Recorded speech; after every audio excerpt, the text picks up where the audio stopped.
आपको हम बताते हैं कि क्या क्या इस बजट में खास रहा, किस वर्ग को क्या मिला, सभी बातें हम आपको सिलसिलेवार तरीके से बताने जा रहे हैं। और जो बजट पेश किया गया है वो भी हम आपको बताएंगे। ये पहले का हम बता रहे हैं कि अभी तक जो बजट पेश किए गए हैं सरकार की ओर से वो कितने बड़े आकार के थे और ये कितना बड़ा है। साल दर साल बजट का आकार कैसे बढ़ता चला गया वो हमने आपको बताया। इसके अलावा इस बार बजट की जो बड़ी बातें हैं वो भी हम आपके सामने सिलसिलेवार तरीके से रखने वाले हैं कि जो बड़े ऐलान वित्त मंत्री की तरफ से किए गए हैं। यूपी में संगठित अपराध का हमने सफाया कर दिया, ये सरकार की बड़ी उपलब्धियों में एक बड़ी उपलब्धि है, इसका भी जिक्र वित्त मंत्री ने किया है। इसके अलावा दूसरी बड़ी बात जो उनकी तरफ से कही गई है इस बजट को पेश करते हुए वो भी हम आपको बताते हैं। सार यही है, लब्बो लुआब यही है कि लॉ एंड ऑर्डर को बेहतरीन किया गया है, बेहतर से बेहतरीन किया गया है। और यूपी में बेरोजगारी दर 2.4% पर आ गई है, जो कि योगी सरकार 2.0 का जब गठन हुआ था तब 18% के आसपास थी। बिल्कुल। और गरीबों की भी यहां पर बात की गई। 6 करोड़ लोग गरीबी रेखा से बाहर निकले हैं। अपनी तमाम उपलब्धियों का जिक्र यहां पर सुरेश खन्ना ने किया। यूपी बीमारू प्रदेश की श्रेणी से बाहर निकला, यह भी यहां पर सुरेश खन्ना की ओर से कहा गया। और राम मंदिर निर्माण से पर्यटन को बढ़ावा मिला है, जैसा कि अभी थोड़ी देर पहले हम जिक्र कर रहे थे कि अयोध्या को कैसे बहुत बड़ी पर्यटन नगरी बनाना है, कैसे पर्यटन कारोबार को यहां पर बढ़ाना है, इस दिशा में भी कदम उठाए जाएंगे। इन्वेस्टर समिट के जरिए 1,10,000 करोड़ रुपए के निवेश का लक्ष्य रखा गया है। इन्वेस्टर समिट जब उत्तर प्रदेश में हुई थी 40 लाख करोड़ के निवेश का प्रस्ताव आया था, उसको बढ़ाकर 1 लाख करोड़ तक ले जाना है। एमएसएमई की बात की जाए तो 96 लाख यूनिट स्थापित की गई हैं, ये एक बहुत बड़ी उपलब्धि है और आगे इसको और विस्तार दिया जाएगा। इसकी भी रूपरेखा वित्त मंत्री की तरफ से बताई गई। दिल्ली की तर्ज पर लखनऊ में एरो सिटी विकसित की जाएगी, इसका भी जिक्र वित्त मंत्री ने बजट के माध्यम से किया है। तो ये कुछ बड़ी बातें हम आपको बता रहे हैं बजट की, जो हमने आपको बताया। ग्राफिक्स के जरिए आपने देखा कि क्या वो बड़ी बातें हैं बजट की। यूपी में संगठित अपराध का सफाया, जैसा कि कानून व्यवस्था के मामले में उत्तर प्रदेश की तारीफ पूरे देश में हो चुकी है। तो ऐसी कई बातें रही बजट में जो बताई गई, अपनी उपलब्धियों का भी जिक्र किया गया। साथ ही साथ बेरोजगारी दर का यहाँ पर जिक्र हुआ कि 2.4% अब बेरोजगारी दर हो गई है। किसानों को क्या मिला वो भी बताएंगे अमित। बहुत बड़ी बात है कि डार्क जोन में जो नए नलकूप कनेक्शन पर प्रतिबंध था उसको हटा दिया गया और 1 लाख किसानों को सीधे तौर पर उसका फायदा हुआ है। 37 लाख किसान क्रेडिट कार्ड का वितरण किया गया है किसानों को और बेहतर सुविधाएं उपलब्ध कराने की दिशा में। तीसरी बड़ी बात जो किसानों की तरफ से की गई है, किसानों के लिए की गई, वो भी हम आपको बता दें। फसल बीमा योजना से 831 करोड़ रुपए किसानों को दिए गए हैं ताकि उनको अगर उनकी फसल नष्ट हो जा रही है तो उसका मुआवजा दिया जा सके। 2 करोड़ 62 लाख किसानों को सम्मान निधि दी गई। 60 साल से ऊपर के किसानों को 3,000 रुपए महीने की पेंशन दी गई। ये अपनी तमाम वो उपलब्धियां हैं जो किसानों को फायदा पहुंचाने के लिए सरकार योजनाएं लेकर आई और ये फायदा दिया भी गया। 46 लाख गन्ना किसानों को 2,33,793 करोड़ का भुगतान हुआ। इसके अलावा अगली बड़ी बात क्या रही किसानों के लिए, आप देखिए 46 लाख गन्ना किसानों को 2,33,793 करोड़ का भुगतान किया गया, जो इससे पहले 20 वर्षों तक नहीं किया गया। यानी 20 वर्षों का जितना भुगतान था उससे भी ज्यादा भुगतान इस सरकार में किया गया है। अगर पिराई सत्र 2023-24 की बात करें तो गन्ने का समर्थन मूल्य भी बढ़ाया गया है ताकि किसानों की आमदनी को दोगुना किया जा सके, इसका भी ऐलान किया गया इस बजट के माध्यम से। बिल्कुल। और अब हम आपको आगे बताने जा रहे हैं कि महिलाओं को इस बजट में क्या क्या मिला, क्योंकि आधी आबादी को खुश करने की लगातार कोशिश की जाती रही है और महिलाओं ने काफी साथ भी दिया है इसमें।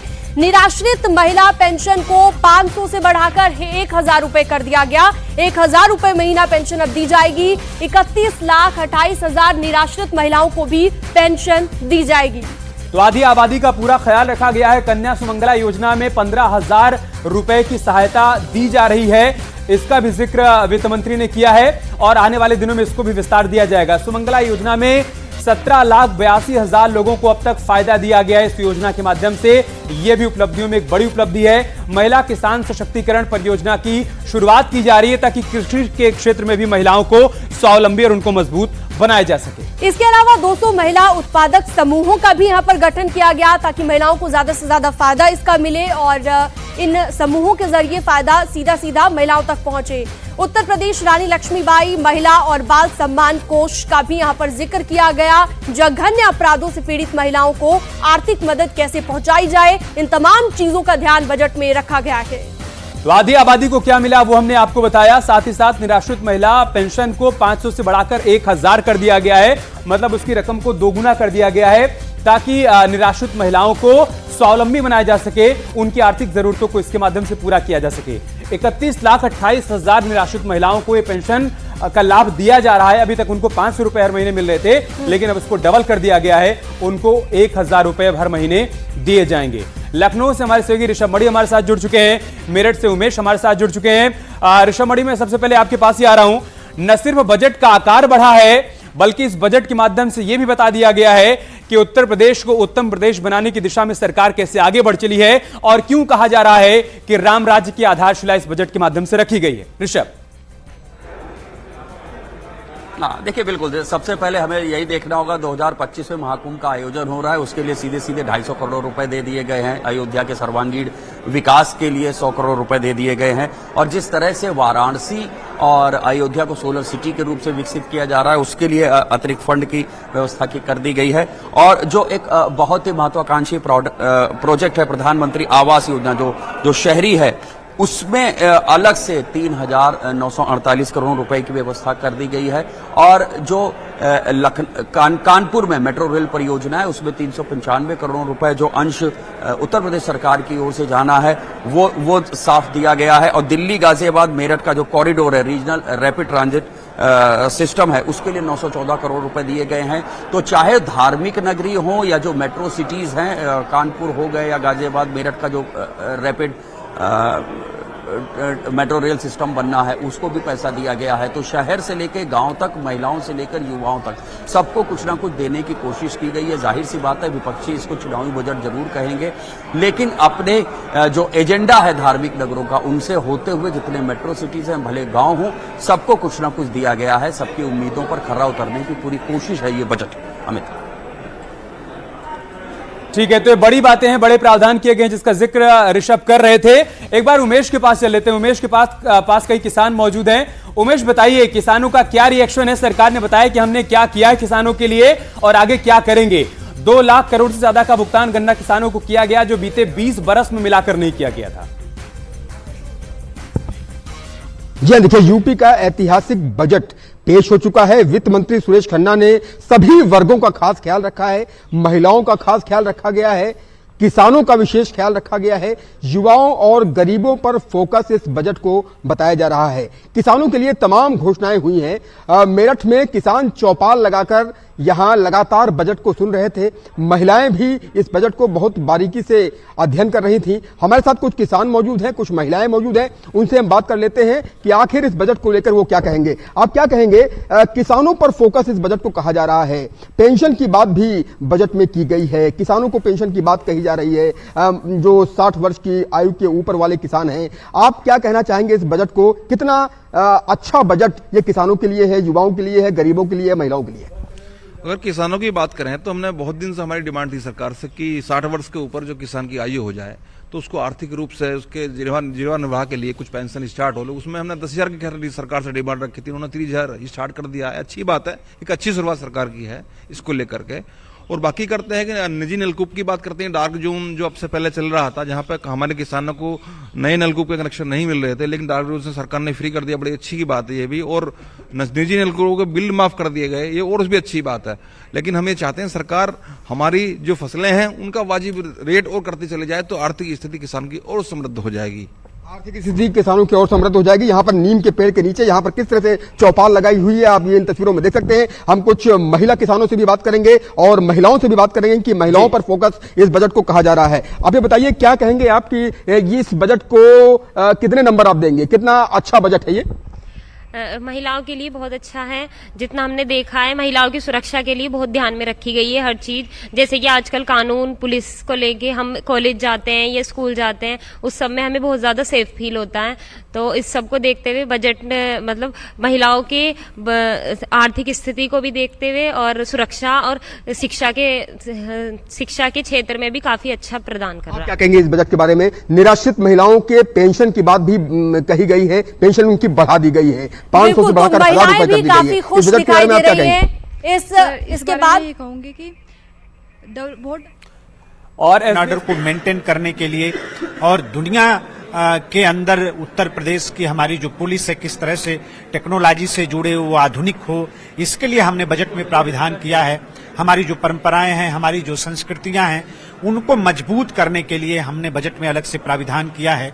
हम ये कह सकते हैं कि उत्तर प्रदेश की 25 करोड़ की जनता के सपनों को साकार करने वाला, उत्तर प्रदेश को आत्मनिर्भर बनाने वाला ये बजट है। कुंभ के लिए 2500 करोड़ रुपए, अयोध्या के लिए 100 करोड़ रुपए, तो ये मान लिया जाए जो धार्मिक नगरी, धार्मिक आयोजन है, उसके ऊपर विशेष फोकस है सरकार का। नहीं, दुनिया आ रही है।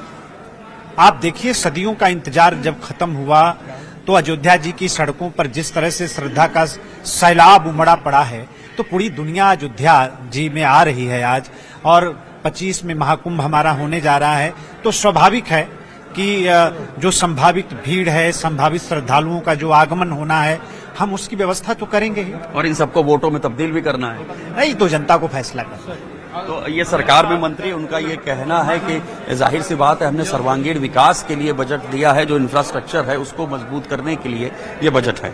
बिल्कुल, हमारे तमाम सहयोगी अलग अलग जगहों से जुड़े हैं, रिएक्शन भी लगातार आ रहे थे। मेरठ में भी आपने देखा कि किस तरह से किसान काफी खुश नजर आ रहे हैं इस बजट के बाद। राजीव गुप्ता जी, अर्थशास्त्री, हमारे साथ जुड़े हुए हैं, उनसे चर्चा कर लेते हैं इस बजट को लेकर। राजीव जी, जैसा कि सरकार लगातार कहती आई है कि उत्तर प्रदेश को 1 ट्रिलियन इकोनॉमी की दिशा में लगातार आगे बढ़ाना के, और अब जब बजट पेश कर दिया गया है, अर्थव्यवस्था के लिहाज से कैसे देखते हैं आप बजट को?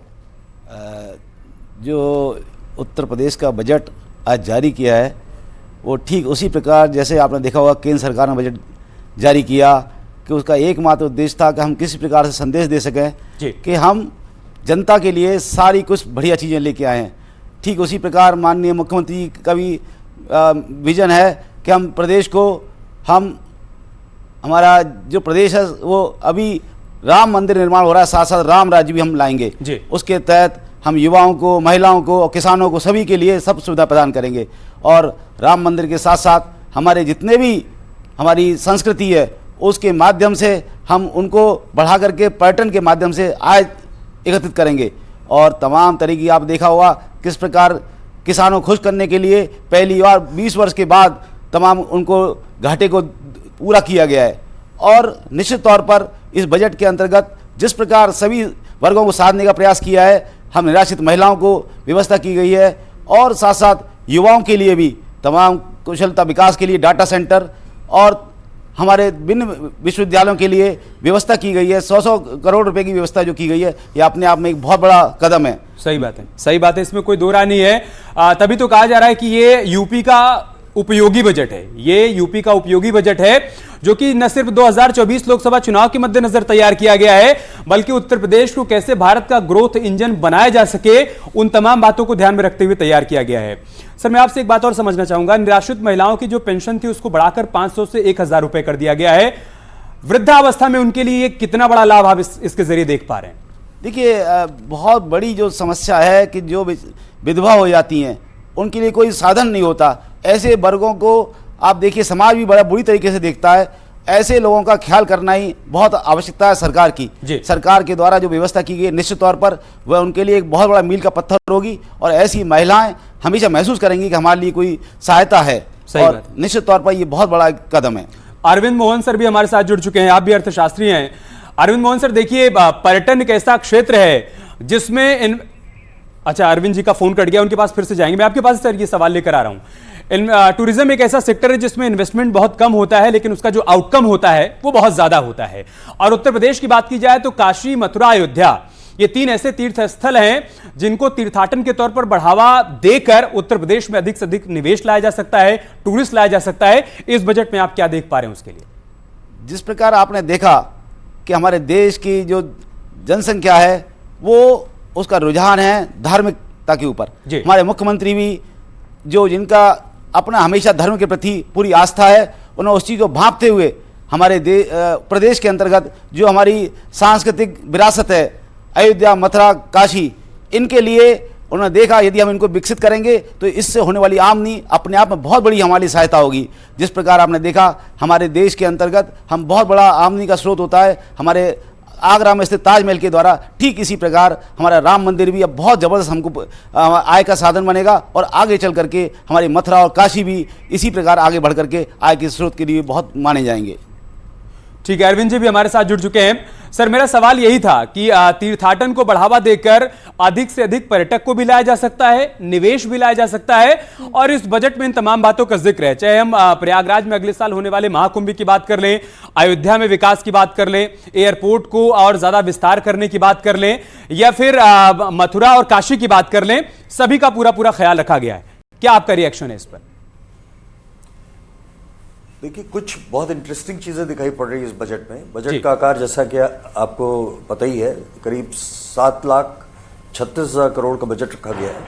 अगर आप पिछले बजट से तुलना करें तो एक सिग्निफिकेंट इंक्रीज दिखाई पड़ रहा है जी। साथ ही साथ लगभग 24,000 करोड़ की नई परियोजनाएं लाने की कोशिश की गई है, जिसमें विशेष जो दिखाई पड़ रही हैं, तीर्थाटन पे फोकस है, जिससे निश्चित रूप से टूरिज्म बढ़ेगा। ऑलरेडी हम अयोध्या में देख रहे हैं, यूपी में जिस तरीके की टूरिज्म की अपॉर्चुनिटी है हिंदुस्तान के कम प्रदेशों में है, और मुझे लगता है उसको फर्दर एक्सप्लोर करने की गुंजाइश है। कुछ हद तक ये बजट उसको एड्रेस करता है। इसके अलावा कुछ इंडस्ट्रियल पार्क्स पर फोकस लाया गया है जी। निश्चित तौर पर वहाँ एमएसएमई और दूसरे जो इंडस्ट्रियल कैटेगरी है उनको निवेश का शायद बेहतर मौका मिलेगा। टेक्सटाइल पार्क, विशेष रूप से जो लखनऊ का सैंक्शन टेक्सटाइल पार्क है, उसके लिए कुछ एलोकेशन किए गए हैं, जो निश्चित तौर पर अगर आप यूपी की और अपॉर्चुनिटी देखें और हिंदुस्तान की अपॉर्चुनिटी देखें जी, तो 21वीं शताब्दी की सारी दुनिया की जो इस समय अपॉर्चुनिटीज हैं, सबसे ज्यादा कृषि में, टेक्सटाइल में है और फूड प्रोसेसिंग में जी। ये तीन माना जा रहा है कि 21वीं शताब्दी के सबसे महत्वपूर्ण इंजन होंगे। ये बजट कुछ हद तक, जैसे टेक्सटाइल पर हम फोकस ला रहे हैं, ये अच्छा इंटरवेंशन है। टूरिज्म एक बड़ी अपॉर्चुनिटी, उस पर अच्छा इंटरवेंशन है। हम कुछ बहुत इंटरेस्टिंग इंटरवेंशन कर रहे हैं, लेकिन मुझे लगता है कि जब हम $1 ट्रिलियन इकोनॉमी की बात कर रहे हैं तो सरकार को यह ध्यान रखना होगा कि $1 ट्रिलियन आएंगे कहां से। सिर्फ हम टिंकरिंग करेंगे अगर बजट से, तो वो शायद अपने आप में काफी नहीं होने वाला है।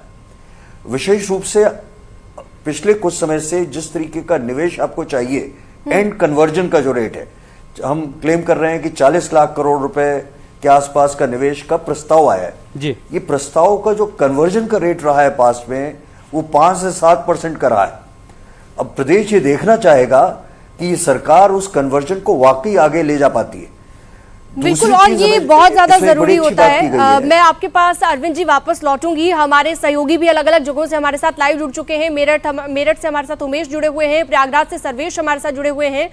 रिएक्शन ले लेते हैं कि आखिरकार जनता किस तरह से बजट को देख रही है। सर्वेश, आपके पास आते हुए, धर्म नगरियों को लेकर, आध्यात्मिक नगरियों को लेकर सरकार की तरफ से पहले भी कई योजनाएं लाई गई, विकास को लेकर लगातार कदम उठाए गए, और इस बजट में भी इसकी झलक दिखाई दे रही है। क्या कह रही है प्रयागराज की जनता इस बजट को सुनने के बाद?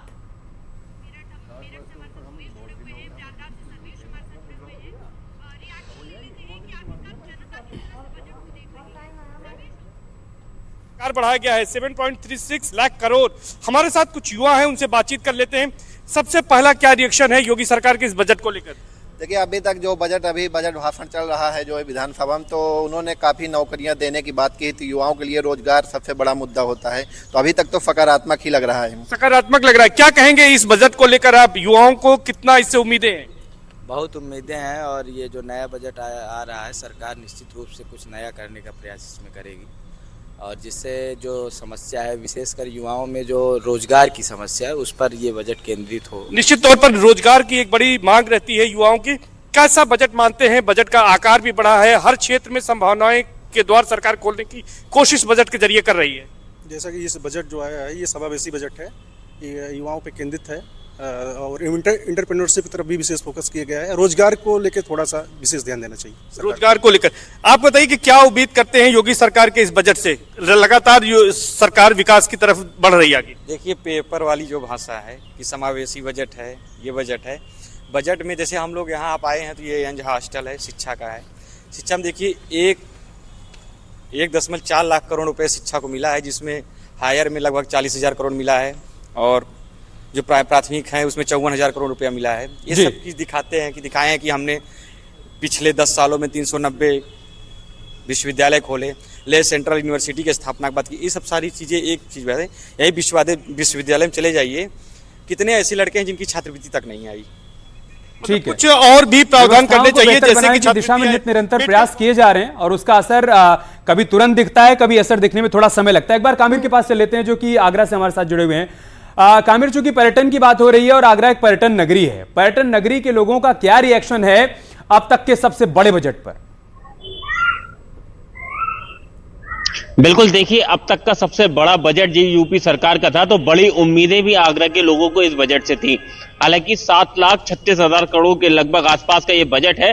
तो इससे पहले अभी हमने जब आगरा के लोगों से बात की तो उनका साफ कहना था कि आगरा पर्यटन शहर है, तो पर्यटन हजारों की संख्या में आते हैं, तो बढ़ावा देने के लिए, नाइट स्टे के लिए सरकार को सोचना चाहिए। लेकिन इस बजट के बाद से जो आगरा के लोग हैं वो भी काफी खुश नजर आ रहे हैं। इंफ्रास्ट्रक्चर हो, रोजगार हो, महिलाओं को लेकर सभी को।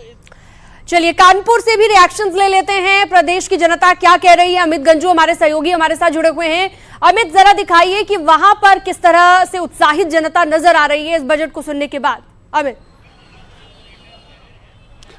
देखिए मैं आपको बताना चाहूंगा कि इस मेगा बजट आ चुका है और इन सब के बीच जहां एक और एसएसएफ का गठन की बात हुई, बुंदेलखंड में टाउनशिप की बात हुई, तो मेट्रो के विस्तार के लिए भी पैसा हुआ और उन सब की अलग अलग वर्ग से, कुछ स्टूडेंट्स हैं, कुछ ट्रेड से जुड़े लोग हैं, कुछ सर्विस जॉब। सर, बजट आ चुका है जिसका लोगों को इंतजार था, प्रदेशवासियों को बेसब्री था, क्या कहेंगे सर आप?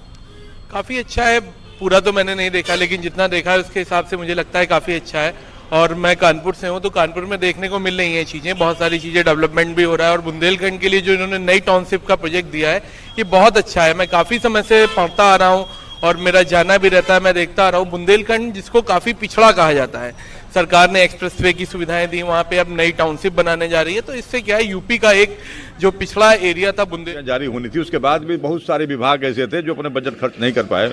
इस बार तो आप भी जानते हैं कि लोकसभा का चुनाव का नोटिफिकेशन संभवतः मार्च के फर्स्ट वीक में ही हो जाएगा, तो यही महीना लबोलबाब है, ये फरवरी ही है।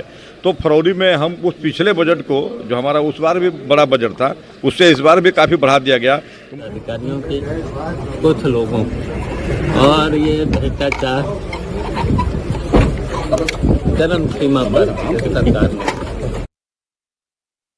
इसलिए कि अभी तो जो गठबंधन है अब वो गठबंधन ही रहा कहाँ। तो अलग अलग रिएक्शन सामने आ रहे हैं। आपने शिवपाल यादव को सुना, वो कह रहे हैं कि करप्शन बहुत बढ़ गया है और ये कुछ लोगों के लिए इस तरीके का बजट लाया गया है, ये सबके लिए बजट नहीं लाया गया है। ये रिएक्शन लगातार सामने आ रहे हैं और विपक्ष के नेता के नाते बहुत स्वाभाविक है उनकी तरफ से इस तरीके का रिएक्शन आए। सर, मैं आपके पास आ रहा हूं। सवाल यह है कि उत्तर प्रदेश की अर्थव्यवस्था को अगर देश की सबसे बड़ी अर्थव्यवस्था बनाना है तो महाराष्ट्र को पीछे छोड़ना होगा। महाराष्ट्र की जो जीएसडीपी है वो 16% के आसपास है और उत्तर प्रदेश की 10% के आसपास पहुंच रही है। आपको लग रहा है कि अब तक का सबसे बड़ा बजट सहायक होगा उत्तर प्रदेश को भारत का ग्रोथ इंजन बनाने के लिए? देखिए, जो उत्तर प्रदेश की जनसंख्या को देखें, लगभग 25 करोड़ जनसंख्या उत्तर प्रदेश में निवास करती है। उत्तर प्रदेश कई मायनों में बहुत से देशों से भी जी बड़ा है। इसका बजट बनाना अपने आप में आसान नहीं है जी। इस बार हमारे अयोध्या के अंदर 22,000 दीपक जला करके Guinness book of world record में दर्ज किया गया जी। उसी प्रकार अब नगर आपका विमान जो नीति है उसके तहत तमाम हमारे इसको प्रदेश को हर जगह हमारे यहाँ एयरपोर्ट की व्यवस्था करना और एक लखनऊ में एरोसिटी बसाई जा रही है। हाँ। और आप देखिए जो जेवर में जो दिया है इन्होंने 1150 करोड़ रुपए की व्यवस्था की गई है और हवाई पट्टियों के लिए 1100 करोड़ रुपए की व्यवस्था की गई है। हाँ। अपने आप में एयरपोर्ट मेट्रो के माध्यम से जो गति प्रदान की जा रही है अपने आप में बहुत बड़ी चीज़ है, क्योंकि इतने बड़े प्रदेश को किस प्रकार जहां तमाम हमारे विपक्षी लोग विरोध करने में लगे हुए हैं, किस प्रकार हमारे माननीय मुख्यमंत्री का प्रयास है कि जिस प्रकार एक चाय वाला इस देश को चला रहा है उसी प्रकार एक गाय वाला इस प्रदेश को इतनी ऊंचाई पर ले जाए। बहुत बड़ी बात है। अरविंद मोहन सर, मैं आपके पास आ रहा हूं। देखिए, अगर उत्तर प्रदेश से निर्यात की बात की जाए तो 2017 में जब योगी आदित्यनाथ ने सत्ता संभाली थी 86,000 करोड़ के आसपास का निर्यात था उत्तर प्रदेश से, लेकिन ओडीओपी लाई गई और उसका फायदा है कि आज निर्यात 2 लाख करोड़ की सीमा को पार कर गया है। तो इसके जरिए रोजगार ही तो आएगा, इसके जरिए न जाने कितने लोगों को डायरेक्ट और इनडायरेक्ट तौर पर रोजगार मिल पाएगा। देखिए, निश्चित तौर पर जो एक्सपोर्ट है उत्तर प्रदेश से, विशेष रूप से एमएसएमई का, वो काफी बड़ा है। और जिस तरीके से हम वाटर कनेक्टिविटी की अब बात कर रहे हैं, उत्तर प्रदेश का जो उद्यमी है उसके साथ सबसे बड़ी समस्या यह है कि क्योंकि हमारे पास हम सी पर नहीं है, तो कॉस्ट ऑफ ट्रांसपोर्ट बहुत बढ़ जाती है, लॉजिस्टिक्स कॉस्ट बहुत ज्यादा है। हमारा नेचुरल हार्बर कराची होता था, पाकिस्तान के डिवीजन के बाद वो नेचुरल हार्बर हमसे चला गया है। तो आने वाले समय में जो योजना बनाई जा रही है कि गंगा से हम सीधे कैलकाटा और हुगली तक कनेक्ट करने की कोशिश कर रहे हैं, तो मुझे लगता है इससे कॉस्ट ऑफ ट्रांसपोर्टेशन बहुत कम होगी। आने वाले समय में ये एक्सपोर्ट आपको और बढ़ता हुआ दिखाई पड़ेगा। साथ ही जिस तरीके से हम आने वाले समय में टेक्सटाइल पार्क लखनऊ में स्टैब्लिश करने की बात कर रहे हैं, ये भी एक बहुत ट्रांसफॉर्मेटिव इंटरवेंशन होगा। टेक्सटाइल की ह्यूज अपॉर्चुनिटी है उत्तर प्रदेश में, जिसका शायद हम अब दोहन करने की कोशिश कर रहे हैं। साथ ही फूड प्रोसेसिंग पर भी उत्तर प्रदेश सरकार को एक नई नीति ला करके एप्रोप्रिएट निवेश कैसे किए जा सकते हैं और उसके लिए कैटेलिटिक इंटरवेंशन आने वाले बजट कैसे करेंगे, इस पर विचार करना चाहिए। बिल्कुल अरविंद जी, एक और चीज जो मैं आपसे समझना चाहूंगी, किसी भी प्रदेश के विकास के लिए बहुत ज्यादा जरूरी होता है कनेक्टिविटी। परिवहन के क्षेत्र की हम बात करें तो यहाँ पर फ्लाईओवरों के लिए भी 1000 करोड़ के बजट का प्रावधान किया गया है। धर्मार्थ मार्गों के लिए भी, स्टेट हाईवे के चौड़ीकरण के लिए भी यहाँ पर बजट रखा गया है 2881 करोड़ का। गंगा एक्सप्रेसवे परियोजना हेतु 2057 करोड़ का। कितना इंपॉर्टेंट, कितना महत्वपूर्ण मानते हैं आप ये जो बजट का आंकड़ा के कनेक्टिविटी के लिहाज से? देखिए, एक फेमस कहावत है, faster the speed faster the growth. और इस बजट में जो नए इंटरवेंशन की बात की गई है, लगभग 8000 करोड़ रुपए का रोड इंफ्रास्ट्रक्चर पर जिनका आपने अभी जिक्र किया, टोटल एक्सपेंडिचर लगभग इंक्रीमेंटल तौर पर 8000 करोड़ रुपए दिखाई पड़ रहा है। ऑलरेडी अगर आप देखें तो उत्तर प्रदेश में आज सड़कें बहुत अच्छी हैं, एक्सप्रेसवेज का एक जाल बिछता जा रहा है। तो पिछले काफी समय में उत्तर प्रदेश ने एक बहुत अच्छा सुदृढ़ सड़कों का ढांचा खड़ा किया है और शायद हम उसी दिशा में एक और स्टेप ले रहे हैं। तो जितना आपका रोड इंफ्रास्ट्रक्चर, आपका पावर इंफ्रास्ट्रक्चर, आपका इरिगेशन का इंफ्रास्ट्रक्चर इंप्रूव होगा, उतना प्रदेश का जो ग्रोथ है और एम्प्लॉयमेंट जनरेशन की कैपेसिटी है ये ट्रांसफॉर्म होती दिखाई पड़ेगी। उत्तर प्रदेश का एक बड़ा इंटरेस्टिंग सच है कि हमेशा अगर उत्तर प्रदेश की ग्रोथ रेट देखें तो हिंदुस्तान से थोड़ी कम रही है। थर्ड प्लान अकेला प्लान है जहां उत्तर प्रदेश की ग्रोथ रेट हिंदुस्तान की ग्रोथ रेट से ज्यादा रही है। सही बात है। और ये वो प्लान था जब करीब करीब बजट का सक्सेसिव, मैं माफी के साथ आपको रोक रहा हूं सर। मुख्यमंत्री योगी आदित्यनाथ इस वक्त प्रेस कॉन्फ्रेंस के लिए पहुंच चुके हैं, ये हम तस्वीरें भी दिखा रहे हैं। डिप्टी सीएम ब्रजेश पाठक साथ में मुख्यमंत्री योगी आदित्यनाथ। बजट पर पीसी शुरू होने जा रही है, सर आप भी देख सकते हैं, बस कुछ ही देर